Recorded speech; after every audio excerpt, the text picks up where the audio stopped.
TDP, BJP, Janasena పార్టీతో కలిసి డ్రామాలాడుతున్నారని Balkonda MLA Prashant Reddy అన్నారు. మూడు పార్టీలు మహాకూటమిలా ఏర్పడి తెలంగాణపై సవతి ప్రేమ చూపిస్తున్నాయని విమర్శించారు.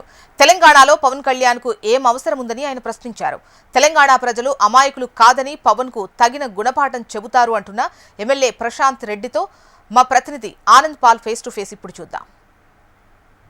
తెలంగాణ రాష్ట్రంలో జనసేన అధినేత పర్యటన చేస్తానని అనడంతో రాజకీయ దుమారం రేగుతుంది. ఇదే అంశంపై మనతో మాట్లాడడానికి బాల్కొండ ఎమ్మెల్యే ప్రశాంత్ రెడ్డి ఉన్నంత మాట్లాడే ప్రయత్నం చేద్దాం. సార్ చెప్పండి, అయితే జనసేన అధినేత తెలంగాణలో పాదయాత్ర చేస్తారు, తెలంగాణ సమస్యలపై పోరాడుతానంటున్నారు, దానిపై మీరు ఏమంటారు? ఒకటే స్టేట్ క్వశ్చను, తెలంగాణ సమస్యలపై పోరాడటానికి ఇక్కడ కేసీఆర్ గారు ఉన్నారు, తెలంగాణ పునర్నిర్మాణం చేయడానికి కూడా భవిష్యత్తులో కేసీఆర్ గారు ఉన్నారు.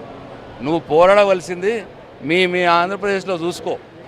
అక్కడ చక్కగా నీకు పవన్ కళ్యాణ్ గారు మీకు చక్కగా రాజధాని కూడా దిక్కులేదు, ఇప్పటికీ చక్కగా సెక్రటరియట్ కూడా దిక్కులేదు.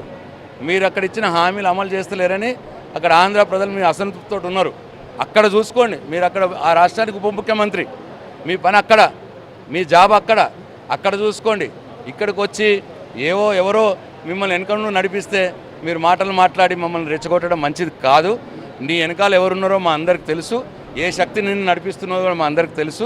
డెఫినెట్గా మీ తెలంగాణ వ్యతిరేక శక్తులకు మా తెలంగాణ సమాజం, మా తెలంగాణ యువత తగిన గుణపాఠం చెప్తుంది తప్పకుండా. మీరు మా మీదకి దండయాత్రకు వస్తే, మీరు తెలంగాణ మీద దండయాత్రకు వస్తే మీ దండయాత్రని తిప్పికొట్టడానికి తెలంగాణ యువకులు సిద్ధంగా ఉన్నారు అని చెప్పి మీకు హెచ్చరిస్తా ఉన్నా. అయితే కాంగ్రెస్ పార్టీ ఆరోపిస్తుంది, జనసేనతో అటు బీఆర్ఎస్ బీజేపీ పొత్తు పెట్టుకునే కాబట్టి తెలంగాణలో జనసేన పార్టీ పోటీ చేస్తుందని చెప్పేసి కాంగ్రెస్ పార్టీ అని, దానిపై మీరు ఏమంటారు? పొత్తు ఎవరు? బీజేపీ జనసేన టీడీపీ పొత్తులో ఉన్నారు, మాకేం సంబంధం అండి అది మరి కాంగ్రెస్ పార్టీ. ఎందుకంటే ఇది స్కెచ్చే కాంగ్రెస్ పార్టీది. ఈ రేవంత్ రెడ్డి ఆయన కాంగ్రెస్ పార్టీ ఆయన కాదు, ఆయన మోడీ ఎట్లా చెప్తే అట్లా నడుస్తూ ఉన్నాడు. మోడీ చెప్పినట్టు ఇప్పుడు వీళ్ళు చేస్తూ ఉన్నారు. కాబట్టి రేవంత్ రెడ్డికి ఈ ముగ్గురితో సంబంధం ఉన్నది, కాబట్టి జరుగుతూ ఉన్నది. ప్రజా సమస్యలు పోరాడితే ప్రజలతైన గుణపాఠం చెప్తారని, తెలంగాణలో పోరాటాలు ప్రజల సమస్య పరిష్కారానికి కేసీఆర్ ఉన్నారని, అయితే అతని వెనుక జనసేన అధినేత వెనుక బీజేపీ పార్టీ పనిచేస్తుందని ఎమ్మెల్యే ప్రశాంత్ రెడ్డి అంటున్నారు. కెమెరామెన్ కళ్యాణ్తో ఆనంద్ పాల్, HN TV, నిజామాబాద్.